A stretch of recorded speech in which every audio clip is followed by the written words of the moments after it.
Hey, welcome back to ShameOver. I'm your host, Erica Mallory, and today I'm here with Monica, and I am so very excited for this conversation. So we will just jump right into it. Monica, would you like to introduce yourself? And thank you for being here. Hey, Erica, thank you so much for having me. And it's been Good. so nice to get to know you over these past couple weeks. We've connected, and yeah, I'm so excited to share more about me. Introducing myself. Okay, let's see. I am from New Jersey. I'm a Jersey girl. I'm from a small town, really. Like my grandfather and his brother had a dairy farm, and short story short, like my whole family grew up on this once operational dairy farm. So like aunts, Okay. uncles, cousins. We were Wow. all in walking distance. I feel like this is an important part of my story because I had my whole family like a 5 minute radius from me most of my That's life. insane. Yeah. Which obviously, I'll get to now where I am now, but it's a little bit interesting where life took me. But anyway, grew up there, went to university at Penn State. I ended up studying petroleum and natural gas engineering. I was always very into math and science and the earth. This was in the earth and mineral sciences division. So that's really what kind of drew me in. And I also knew it was going to be easy to get a job. I mean, that was Smart. another Yes. a factor that drew me in. So I ended up getting a job with an energy company that was global. And that was also really important for me because I wanted to travel and see the world. And I'm very big on experiential learning. So, ended up working for, it's an American company, but they have a worldwide reach in, oh my gosh, I'm not sure how many countries we're currently operating in because I don't work for them right now, but it's around 100 countries globally, Wow. right? So, so I was able to access just these incredible places and meet these incredible people. So I end up in the Middle East. That's where I meet my husband. I'm in Kuwait. He's from Saudi Arabia.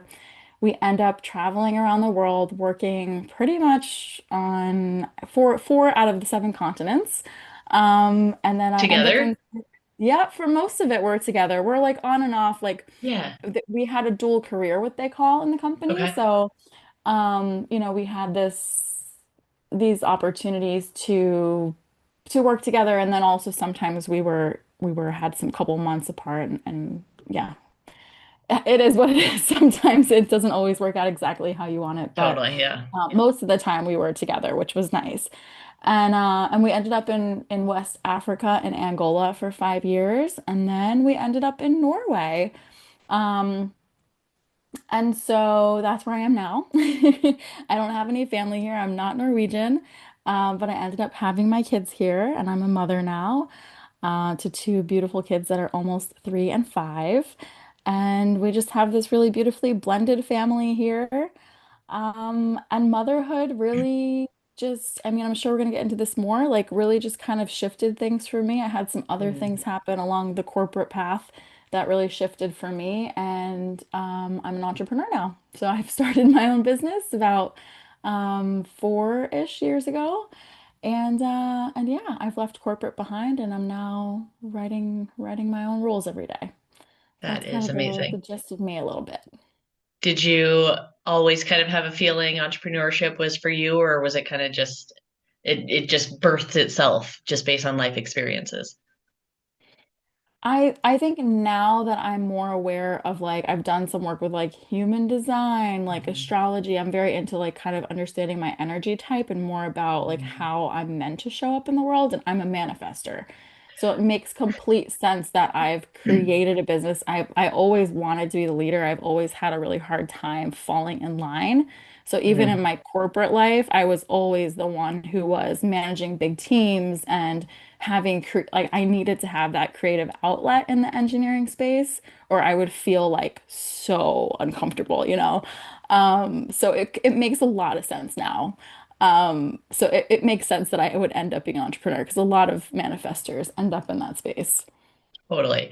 It's funny because I feel like I've just started delving in a little bit to human design, and I've always kind of like had an interest in astrology, but it's the more I try to learn about it, the more I realize it's like so over my head. But with human design, I'm a generator, and I feel like I try to live as a manifester. And it's like, know your lane because there's a like when things are disconnected, when it's not flowing easily, it's typically that I'm living in the manifestation realm where I'm supposed to be in my generator space. So Oh, that's so interesting. yeah, Okay. Yeah. Oh, I envy you a little bit though, because your energy is always like steady and really great. And like manifestors, our energy is very like I can only work like really productive, maybe 3 days out of the week. And then I need to like rest and yes, recoup yeah. before I can go back into it. So our energy is very like up and down, ebbs and flows. But yeah, it's cool to See, and know I that about yourself and understand it totally, more. yeah. When did you really start getting into that? I know it's a little off topic, but Yeah, I mean, astrology, I've actually been studying astrology like professionally. I'm level 2 certified. Actually, I started about a year amazing. ago and I'm really intrigued by it. I agree, the more you start deep diving into it, the more you're like, wow, there's so much complexity. But Yes. I find it so fascinating. And I really started getting into it around when I became a mom because I was like learning more about my kids and I wanted to kind of see how I do a lot with like synastry readings and synergy to kind of understand how we complement each other and where there might be friction points too. So I find it really Interesting. interesting relationship wise. Yeah. Oh, I love that. I'm gonna have to have you work Yeah. with me on that with my two kiddos. Yeah. I can do a mini reading for you if you want. I I love would doing love that. just like practice. Yeah. Yeah. Um, so speaking of kids and families, so obviously you and I had met through like a coaching program that we do, and it was actually like you had talked about your original career before you're doing what you're doing now, and I was just so intrigued Mhm. because, as you know, my husband was in the same space when we were first dating and married, and so I love your passion for travel and all of that. We always wanted to like have our kids international, or at least something along those lines. So I'm like so envious of what you're doing. But tell us a little bit more about the business now that you've created and how that came to be. Yeah, absolutely. So, like a lot of people that I tend to kind of, I guess, attract similar people who became parents around the pandemic. So Yeah. that's me. I'm a pandemic mom, and like was international. So I couldn't have any family visit, couldn't go anywhere. Like travel was banned. You couldn't leave the country. It was like this whole other time period of just really being super isolated and Mhm. going through this huge transition of, hey, I had this male-dominated corporate career for so long. Now I'm a mom and like people I work with don't fully understand because they're mostly guys. Yeah. And I'm super isolated and I was just kind of like, what is going on? Like this is difficult. And like and I was always I would say like if I could work for something, I was usually able to achieve it. That's kind Yeah. of always how my career had been, was like you work hard, you can get the next milestone. And Sure. so and then like for parenting, I was kind of like, oh my gosh, what? This is the first time I really feel like I'm a failure. I wasn't Oh. able to breastfeed. My milk wasn't coming in right away. I ended up having the birth I didn't want. I ended up with an emergency C-section. So there were all these things right in the beginning. I'm like, no. Like what is happening? And that's really what set it off to my entrepreneurial journey. I was like, I really want a space to kind of figure out who I am now because I'm not the same person I was before I Totally. became a parent. And and there aren't really that many spaces where you could do that. For me, I had always kind of turned to a retreat space. I had Hmm. gone to retreats internationally, different parts of my career and my personal self journey, and just kind of taking a beat, like resetting, seeing if there's anything that I need to pivot and change. And I was like, wouldn't that be so cool if I could bring my child with me somewhere like that? Because I can't leave her alone. I was breastfeeding. I was on maternity leave. I'm not gonna go somewhere and so I'm like starting to brainstorm, okay, well, like why is there nothing like this? How could I do it? I have all this experience from my engineering career that, I said I'm a petroleum engineer, but my roles took me in so many different facets of the company. I was an operations manager for 36 countries across Africa. I was a career development and talent manager across Europe continental and Scandinavia. So I had managed so many complex teams and I knew how to build teams. And I was like, you know what? I can do this. Like, let's make this happen. And how cool would it be to give back to American moms or North American based moms because that's my roots. And I would Mhm. love to, have an excuse to go home. And that's how the whole business model kind of started. I was like, I'm going to make these retreats for moms and children to come and really have this holistic experience where there's wellness, um, there's nature-based childcare, and there's community. That was a big aspect too, to like all come together and feel supported. And yeah, and be outside in nature as well. I felt was really Mm. important to just like be connected with the outdoors and nature, which a lot of us tend to be inside and disconnected from the earth Yeah. and just the natural beauty around us all the time. So I started bringing in all these components from my own experience and what I had felt was really important to me on my journey and what I felt like could help others and built out this entire retreat model. And yeah, and that happened in 2021. We opened our doors in 2022 with two retreats in upstate New York, and we've been growing every year since. So that was kind of like the beginnings of how it happened. That is amazing. Are you still like twice a year and in that same location, or does it move around? How does that work? We've been playing around with it. I used to have to like take vacation from my corporate job to run them. So I was Yeah. building this whole business out during my maternity leave and then also working full time and then through a pregnancy, through another maternity leave. So I was growing this whole thing like through pregnancies and maternity leaves and working full time. So it was a lot. And I finally left about a year ago now and I was like, I just need to do this full time. Um, but yeah, to answer your question, there right now we do one in the winter. We're doing a family retreat in the spring for the first time where dads are welcome to. It's the whole family unit, and that one's in Florida. It's like a wild Florida type vibe, like safari type vibes. And then the summer we do it upstate New York. So we are still in upstate New York, but a new property than where we originally started. Awesome.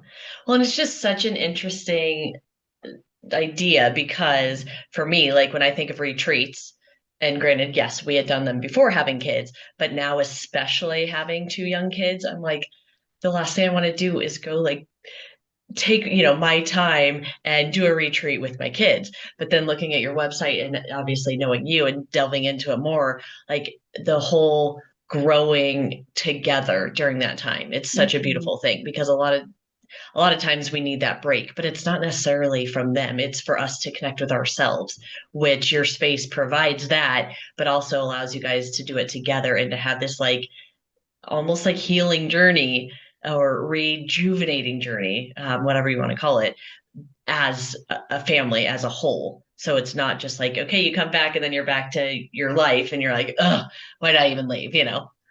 Yeah, yeah. I like to call it's funny. I always tell like our team and our guests like I see our retreat as a connection retreat. Like that's really what it is above anything. It's connection Yeah. with yourself, connection with your children, and connection with nature. There are yoga and wellness opportunities. Like we have these really beautiful sound journeys and women's circles, and you feel really held and you have that time to be seen as a mother. But then you can also drop into these moments where you really get to connect with your child away from those like crazy to-do lists, that mental load that we Yeah. all have all the time. Because we're on auto, I mean, it's easy to drop into autopilot during the week when you Totally. have so many things going on and you're just like getting the clothes together, getting everybody out the door. This is a space where like you don't have to worry about the itinerary. Everything is fully designed for you. The food is incredible. It's all earth to table. Like our chef is a mom, like she gets it. She has a picky eater. So like all of that stuff is like so meticulously detailed. And like even your packing list before you come, like we've got all that for you. I have a whole trailer of gear that we have to support. Awesome. So you can travel light. Like it's just there's so many elements where I hear all the time, like they're just like, oh my gosh, like that I could turn around and somebody had a diaper for me is like the best thing as a mom. Or like I Totally. needed to just Yeah. finish my cup of coffee, and somebody was there to like entertain my kid for a minute. You know, like it's like these little things that are just so nice. And you still get to have this really beautiful experience that stays with you for so many years. And we have people coming back year and year again with their growing families, which is so cool. But also, they have this as a memory that the kids are asking to come back too. Because they're like, when can I go to that cool retreat camp again? Yeah. No, Yeah. absolutely. I love it. I mean, it sounds like such an incredible experience. My husband and I were actually looking at the new one that you guys have coming up in Florida to be like, huh, maybe this is something we should try together. So, You should. I Yeah, know. absolutely. Come. And that one's gonna Yes. be so cool too because it's the first time we're like creating spaces for men to feel held and seen too. Totally, And yeah. we're doing cacao circles for men.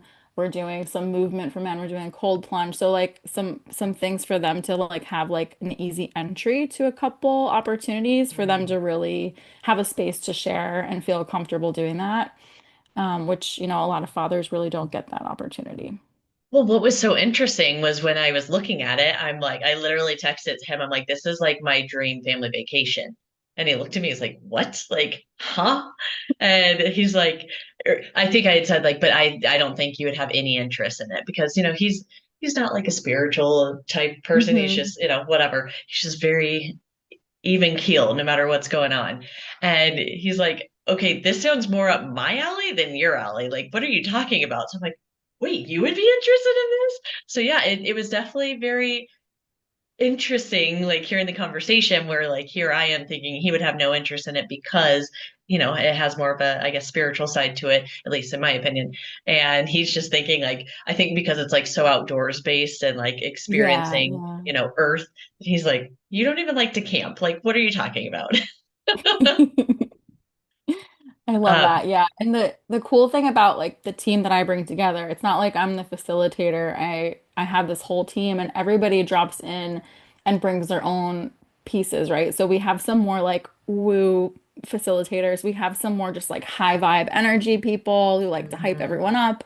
We have like just a lot of really incredible childcare workers. So everyone has like their part that they play. So the whole like team just is very welcoming to the totally. whole Yeah, like wellness parenting space. So you don't feel like you're stepping into this like kind of like wooey space. Like it's super, super welcoming and easy to step into, but totally. there are some elements that like bring you deeper, which is nice. Yeah.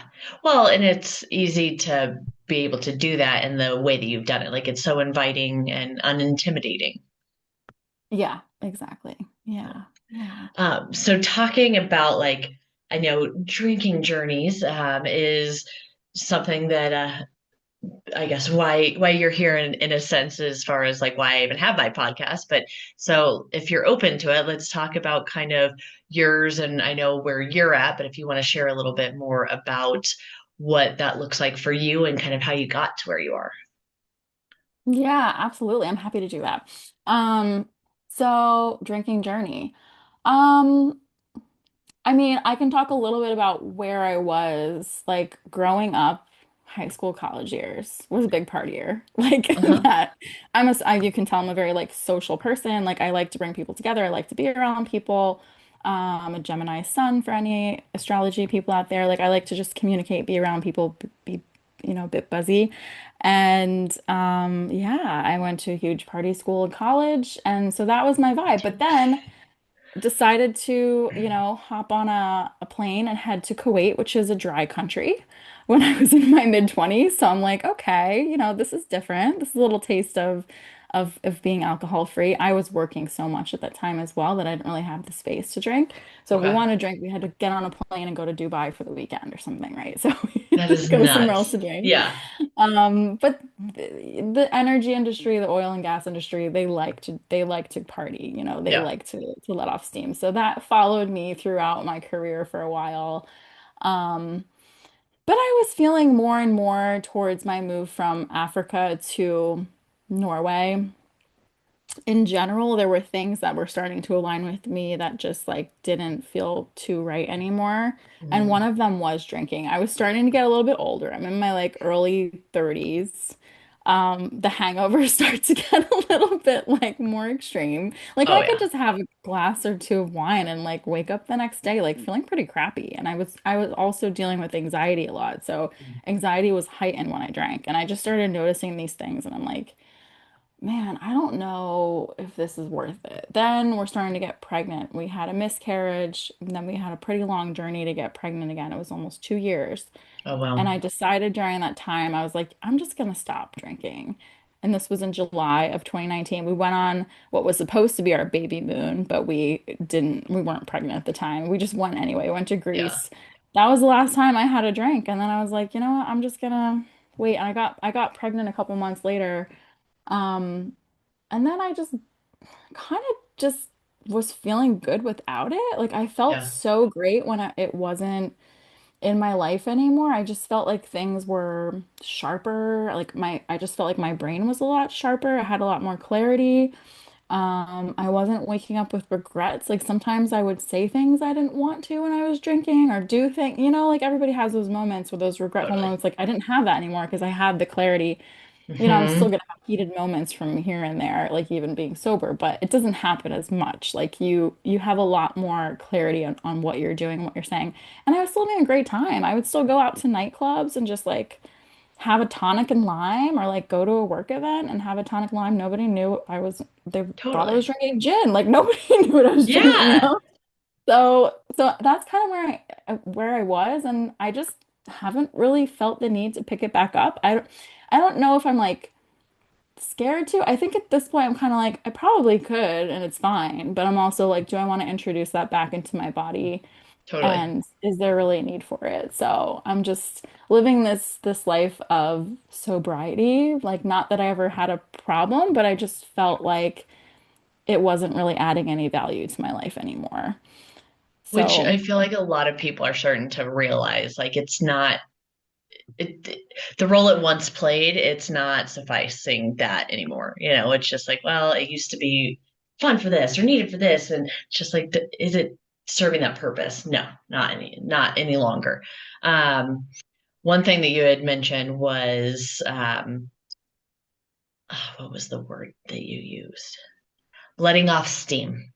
Because I know for me and for obviously so many people that do drink, that is the number one thing is it's essentially the reward for the end of the day. It lets you like mhm. release the day, the week that you've had, the whatever.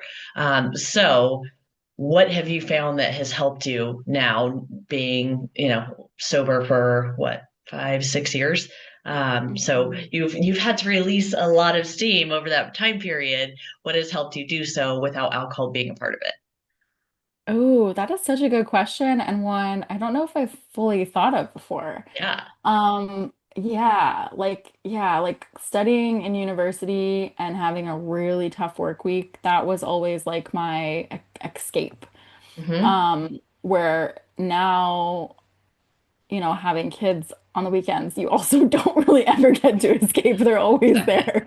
Yeah. Um, I actually think instead of like necessarily framing it as like letting off steam, I think the way that I like drop, if the way that I escape or the way that I ground Hmm. down and feel like I've gotten some time to release any energy I don't need is to Sure. be more connected with the earth. Like I'm really big on Okay. grounding in nature. So now living in Norway, it's so incredible for me because I have nature at my doorstep. Like I can walk outside and I'm right next to these huge hiking trails and I can walk for miles and not see a single person.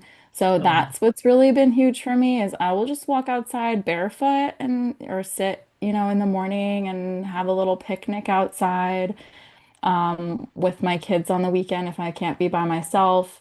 But I'll also sit outside for like I could sit outside for an hour and meditate in like a really deep meditation, which I never did things like that before. Oh, wow. And I think that's probably how I quote unquote let off steam, like just like release any energy that I don't really need anymore and just give it back to the earth in a sense. Yeah. Yes. And I'm guessing there's probably research around it, but I've heard so much about like being actual barefoot during Yeah. grounding, like that Yeah. actually makes a difference because it's like the actual like earth. human connection that like allows you, like you said, release it back in. Have you Yeah. noticed a difference when you are like barefoot and physically in contact? Yeah, yeah, I do. I've always loved walking outside barefoot, and yeah, my husband thinks I'm a little wacky doing that, but I'll just walk around like barefoot as much as I can in our, in our home. Yeah, But yeah, yeah, I can notice a difference. interesting. And do you, I know in Norway, I'm guessing the sun is not like what it is here in Denver, but have you participated at all in like the sunlight therapy or whatever, where like getting a certain number of sunlight hours or even like sunlight first thing in the morning? Is that something that you've played around with? Um, I mean, not per se like the sunlight therapy, like on purpose, I guess you could say, but I really, really enjoy watching the sunrise, and especially because it comes up later here in like now, like this autumn to spring. It comes up pretty late, so we're always usually up. So like if I'm by myself, usually it's not. And the kids are usually the ones that get us up first, but Yeah. I'll sit outside on our balcony and watch the sunrise with them, and like we just let the sun kind of just like warm up our bodies, like Yeah. that kind of thing. It's really, really nice. And then in the summer, there's kind of like endless sun. The sun doesn't really ever set. So that's really nice too, That's because you so can crazy. be outside at like 3 in the morning and it looks like it's 7 p.m. Like, Yeah, my husband lived in Alaska for I think right about 5, 6 years, and he said that you like obviously live for the summers, but I'm like that has got to be so confusing to like the body and the brain to be like it is 3 a.m. and it looks like it is like 2 o'clock, you know, two yeah, in the afternoon. we have to have blackout curtains in our bedrooms because I'm sure, otherwise yeah, you like feel like you can't sleep. Like you could, but it's nice for us as adults because we like could go for a walk like later at night. We sit totally, outside a yeah, lot. We just feel like the day is stretched so much yeah. longer. Yeah, so it is nice. Oh. So when I was pregnant with my second, I was already doing ShameOver and all of this, but I took a pregnancy test on New Year's Eve. Highly recommend. Do not do that. Literally the dumbest day of the year to take a pregnancy test, but it was positive. So like, yay, exciting. But then I'm like, okay, there goes all of our plans tonight. Like, you know, Oh my so goodness. yeah. So I decided I was just going to take that full year off, knowing that, I was Yeah. already going to be, 9 months, whatever, not drinking. But I'm just like, why not just continue it and do the full year?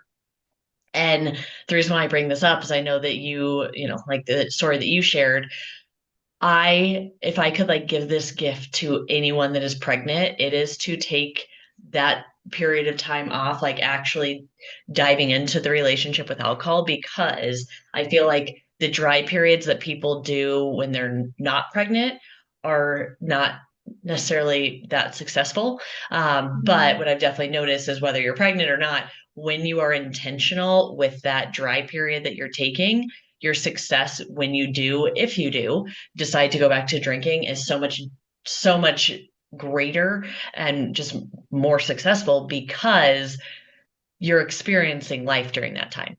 Where most people, like I've seen even my first pregnancy, it's like, you can't drink, but it's like you have that mindset, like, I can't drink, I can't drink. It's not good for the baby, da, da, da, whatever. Where with the second one, my mindset was completely different. And I didn't even like really have the interest to start drinking again after him. But Mhm. it again, like when you're pregnant, you obviously have that period of time that you're not drinking, but you're experiencing so many different things. So you're having to experience the stress, you're having to experience the day-to-day life, you're having to experience the highs and lows. Maybe you have like a wedding that you go to or a funeral or, all the things in between. And experiencing those highs and lows, I feel like is what allows you to be able to like again moderate when you go back to it if that's a choice that's made in a much easier and more successful way. So is there anything that has really, obviously knowing that you are still sober and have full intention to be possibly from here on out, but is there anything kind of along the way that has really helped you, especially on those rough days or the rough streaks? Because we all know that, like, you might have a bad day, you might have a bad week or month. sometimes we just don't know. Yeah, yeah. I mean, I think it's interesting for me, like what you're saying. Yeah, like the pregnant part obviously helps because you can't like you have to Yeah. be you're thinking about another life. So, and then the breastfeeding part, honestly, I was so enthralled in like figuring out how to get my milk supply in the beginning that I Mhm. didn't even have the capacity to think about like how can I Sure. pump and dump. I was like, I just want to get this baby fed because it's losing weight and this is so stressful and I need to sleep. So I think at some point I was like, oh, I haven't drank in like 2 years. Like I Yeah. guess I'm good. Like, but I would say like in my relationship, like my partner still drinks, and that was always a way that we really, we were coworkers for a long time. That was Mhm. always a way like we socialize with our friends and also like with one another. So I think that's kind of been the hardest thing for me is like he still wants to have those moments together to like he kind of like misses that version of me. Sure. And I have to be like, I can still be cool like without it. And kind of convince him. So I think it's almost more like I'm cool with it, but some other people, even like my sister, like just people I used to really connect with, um, and that would be a social thing we would do together. So now it Totally. looks Yeah. different. And they'll kind of say like, "Oh, you're not fun anymore," or like, and I'm like, but I am. Like, I feel like I'm still doing everything I always did. It's just Yeah. that, like, I'm not drinking, So, um, so I think they have to like adjust more. Yes. And I just drink things that are alcohol free. Like I've found some really great alcohol free beers, a couple wines, and like sparkling wine type things I really Mhm. like a lot, or I'll do like tonic with something. Um, and yeah, like I can go dance the night away. Like I went to my sister's bachelorette in Portugal and we were bar hopping for 3 days straight. And I was hanging out till 3 in the morning, dancing in clubs, and like Mhm. nobody knew that I was sober, you know? Totally. Yeah. Except them, right? So they'll Yeah. be like, "Oh, you're lame." And I'm like, "What? I'm dancing right next to you and it's 3 in the morning. Like what?" So I think it's more like I get a bit frustrated with that and like them also just um like accepting that I'm different. So I Yeah. think like I'm doing something different than I was before. I think that's the Yes. biggest thing that I'm kind of working through, but I'm cool with it. It's more just like getting them on board with it still. Well, and I'm so glad that you brought that up because that is a real thing, absolutely. But I think the fact that you are confident in it and that you just own it, like, yeah, it's okay for them to like miss that version of you, and even for you too. There's plenty of times I'm like, Mhm. man, if I was drinking, I would be very different in this moment. But that doesn't mean that I would be like the best self, or the person who I'd want to be. Yeah, I might be more carefree, let things flow off me, whatever. But I'm like, there's at the end of the day, like it's about owning who you are and what you are and what that looks like. And um, I'm so glad that you have found some of the booze-free options that have really worked for you because I know for me that has been like a game changer. And most of the time, just having the drink in your hand suffices everyone, including yourself. So Mhm. a lot of the options that you've brought up, are they Norwegian or international, European, or any favorites stand out to you? Yeah, so um there's a sparkling tea that I'm obsessed with. It's from a Danish company, but I know that they have it in the States. Okay. Trying to think of the name of it, why it's slipping my mind, but it is so good. I could send it to you after if anyone interested and wants it in the show notes. But that one is amazing. It's so good. And it's like a tea. So it actually tastes almost like you're drinking like a cup of tea, but it's like sparkling, like a sparkling Interesting. Okay. wine type thing. Maybe the way I'm describing it does not sound good, but it's so tasty. I So I know love. Parch has one similar to what you're describing. I think they call was it like a super tea tonic or something like that? I don't know. But yeah, I'm wondering So if good. it's I similar. don't know why I'm blanking on the name. Yes. Yeah. Oh my gosh, why am I blanking on that? I'll have to send it to you, but it's so good. And then yeah, the other ones, I like really hoppy beers. So anything I can Mhm. find that's like a hoppy, alcohol free, like I go for it. Nothing specific off the top of my head. Um, And yeah, those are the main ones I can think of. Then I've kind of dabbled around. There is also a champagne company that is founded by a mom that I love. She actually provides champagne for our retreats because we Oh, serve amazing. alcohol-free champagne at dinner. Um, and oh my God, why am I blanking on all these names right No worries. If you want to now? share them with me, I can Hers put is them in the show so notes, like I hers said. is so good. Like Yeah. it tastes like champagne. Like it is amazing. And it's all organic. It's from like these artesian farms in Italy, the grapes and Oh, oh, amazing. it's such a good business. Prima Pave is what it's called. Yes. Okay. Yeah. Awesome. Yep. Yeah. Yeah, she's amazing and yeah, the champagne is amazing. So that's a every single Wanderwild retreat you'll find that there. Um but yeah, the other thing I actually just wanted to say was I think like being not having not what is how I'm trying to say this. Like I was talking about relationships and them getting comfortable with me not drinking anymore, but the other thing is like I've had to become a lot more comfortable with myself. I just wanted to kind of share that Yes. piece because like you were saying like your inhibitions are so much more down and Mhm. you feel freer, but I think in general I've just become a lot more comfortable in my own body Yes. because I used to use alcohol as a crutch like in social situations to feel like I could be more free and more like myself. And so Totally. now I feel like that more naturally, like I'm just more comfortable in my own skin. And I've also kind of, like I get social anxiety still if I'm like around a lot of people, but I know that about myself and I kind of know like how to check in and out and give myself a little bit of space. And so it's kind of like learning more about yourself too, so that you don't feel like you need alcohol as like a crutch, like something that you need to get through a certain situation. So I just wanted to share that too, because I didn't mention that. No, I'm so glad you did because I mean, I could not agree more. And I think, I mean, I always called it like liquid courage, Yeah. big thing. But I think that I personally have come so much more into my own because I very seldomly use alcohol now that it is like I know that all the decisions I'm making, I am making. It's not influenced by anything else, including not being, fully present.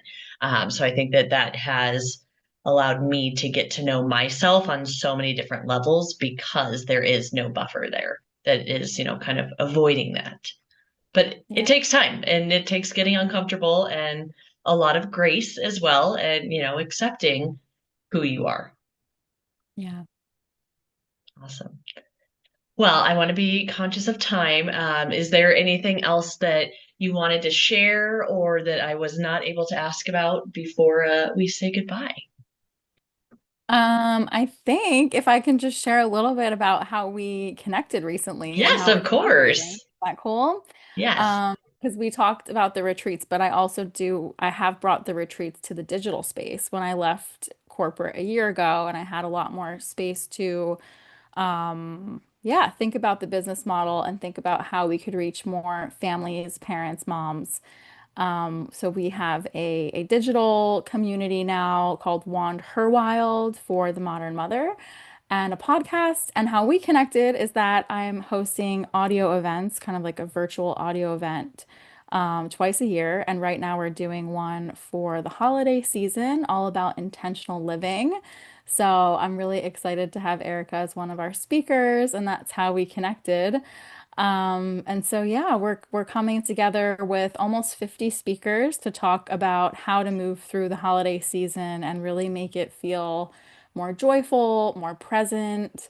Because it can be an overwhelming period for a lot of us. It can have a lot of beautiful moments, but there's a lot of heightened expectations and things that we feel like we have to live up to. Yeah, so this event is all about everyone bringing their personal stories, their inspirations, some actionable steps you can take away. Everything is private podcast style, like super easy to drop into on the go. And these are experts in the parenting and wellness space. So yeah, so I'm hosting it. I'm very excited about that. So you can, at the time of recording this, you can still get a free ticket. If the event's ended, you can still get a ticket, but it might not be free anymore. But I think you can, yeah, Erica, if you're cool with sharing the link to that for people Yeah, to register. absolutely. That would be awesome. Yeah. Yes. And I'm so excited about this event. And there are so many incredible speakers and literally people from like all areas of life and expertise. And it's just, I'm so excited for it. And I'm glad you brought up about the holidays, that it's not only the heightened expectations, but I feel like the holidays can be really great for a lot of us and they can be really terrible for a lot of people, like really triggering. If you're alone or not in a great relationship or anything along those lines, it can bring up like some really deep dark feelings that, it's the holidays, you're supposed to be like this all the time and you're not, and just realizing that that is very normal as well. And I know that there's going to be so much in this space that really lets people like feel seen and loved and connected and just like, so they can be intentional for the holidays. So Yeah, it's such an awesome group. Like there's a grief coach, like if you're walking through grief in this season, like the mm, holidays look love different. that. A child behavior specialist, like someone who works with neurodivergent kids and strong-willed kids, these different dynamics. And there's also like a Reiki master. Like there's so many different people. There's a neuroscientist. There's an Emmy award-winning producer. Like there's just so many Mm, interesting people inside that have these different perspectives. We also have fathers speaking, which I think is really nice. We have a couple fathers speaking about just their journey and how self-reflection and also connecting with their family can be important from the fatherhood side because yeah. we focus a lot on the mom part, at least I do in my Yeah. Oh, community. So totally. it's Me too. nice to Yeah. give them a space too. Yeah, and like just talking about the mental load from like the dad's side and just yeah, so it's an interesting perspective. But yeah, there's a lot of really goodness in there. So I'm excited for people to join and learn more and listen in. But yeah, so you can get your ticket at wanderwild.com/audio. And then yeah, I'm sure you're gonna share the info. Yes.